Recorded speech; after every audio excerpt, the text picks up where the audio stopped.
Okay, now we're going to get into our new business and the proposed 2015 tax levy. And on the agenda, this would be starting on page 200. Tim, want to introduce the levy? Yeah, this is the first read of the levy. Levy has to be formally approved in December and then filed with the county. So we get one shot on December 8th to approve this? Yes. And then, so Well, it has to be filed by the last Tuesday of December, so. we could call a meeting if we couldn't get it done. Correct. Okay. The consumer price index number for the calendar year for 2014, which is the maximum we can receive, with the exception of any new property, is 0.8%.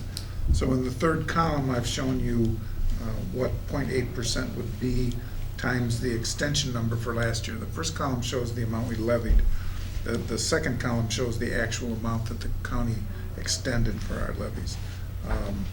So the 0.8% would yield on the operating funds $18.8 million. What we're proposing again this year is to put through the levy at 4.95%.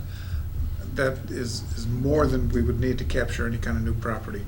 But obviously, if it's not justified, the county reduces the number down to what it is justified. It shows the loss percentage of 3% on all the funds, with the exception of debt service, which is 5%. Why is the loss percent higher for debt again? The loss on debt service is an automatic percentage that the county puts on there. Okay. The board approved the 3% a few years ago. Prior to that, there was no loss percentage that was added for the operating funds. And what I did this year, because of the fact that transportation costs have been going up as much as they have, I adjusted by adding $300,000 to the transportation levy and taking that money out of the operations levy and the education fund levy, just because we have to get some more money into the transportation fund.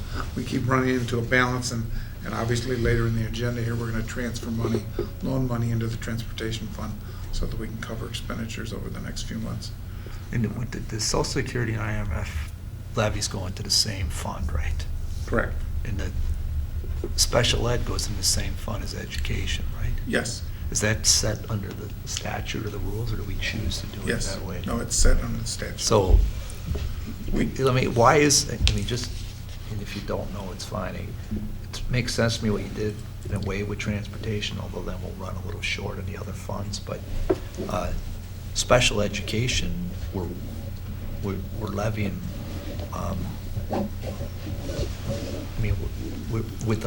when you take the levy in, what we get from the government agencies, we're only covering 1/4 of the cost of special ed.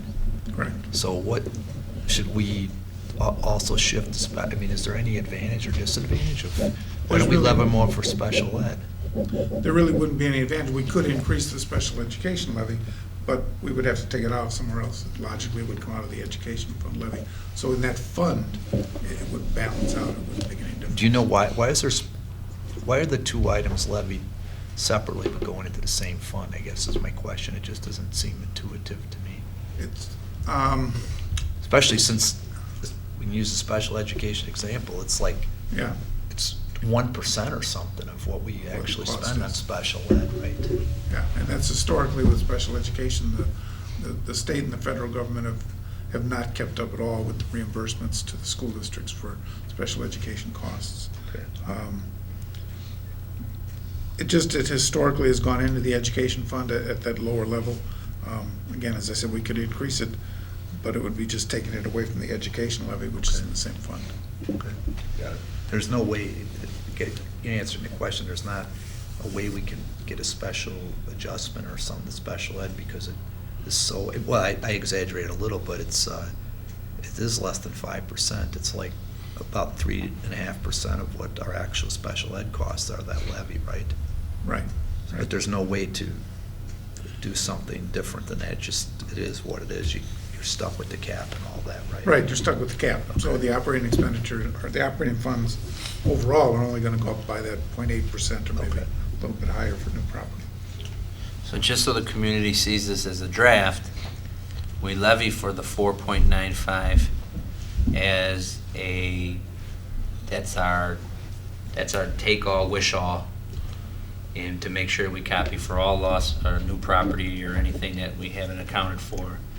But the tax caps limit you to CPI or 5%, whichever is less. So we most likely will be getting the 0.8 unless CPI should slightly change. Right. So I don't want anybody to panic to see, well, our taxes will be going up by 4.95%. That's not how this works, but it's Yes. just to make sure we're accounting for all lost dollars or new money or new property.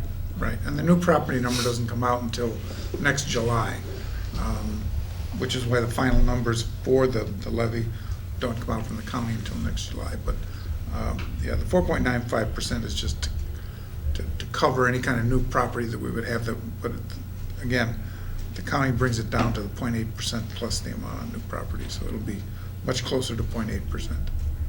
And if you go over 5%, you have to have a hearing, right? Correct. Correct. There was an article in the paper, a couple of our neighboring schools are gonna do that, and they're never gonna get 5%, so I don't know why they're going But through. we do a hearing every year anyway, Okay. so. Okay, all of us but Mr. Jepson have seen this for 5 years in a row. This is actually most likely the draft of the document we're gonna vote on in December. Yes. So, does anyone have any questions, or is this an item we can put on the consent agenda for our December meeting? Put it there. Consent's Consent okay with me. agenda. What's that? Consent agenda. That's fine with me. Okay. Tim, just a quick question. Last 5 years, we've held a hearing, just to make sure the public has specific opportunity to ask questions on the levy. We can still do that during the hearing at the beginning of the meeting, should anybody have any specific public comments on the levy, and then approve it in the consent agenda, correct? Yes. Okay. Okay. Is the public hearing required?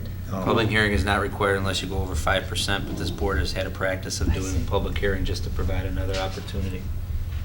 I would recommend we just keep that so it shows that there's opportunity to provide comment and be transparent. Okay. So at that meeting, we would have a third public comment session. So we'll do that, and on recommendation of the board, we'll go with the consent agenda on the December 8th meeting for the levy. And we'll just include that in the draft consent agenda at that point.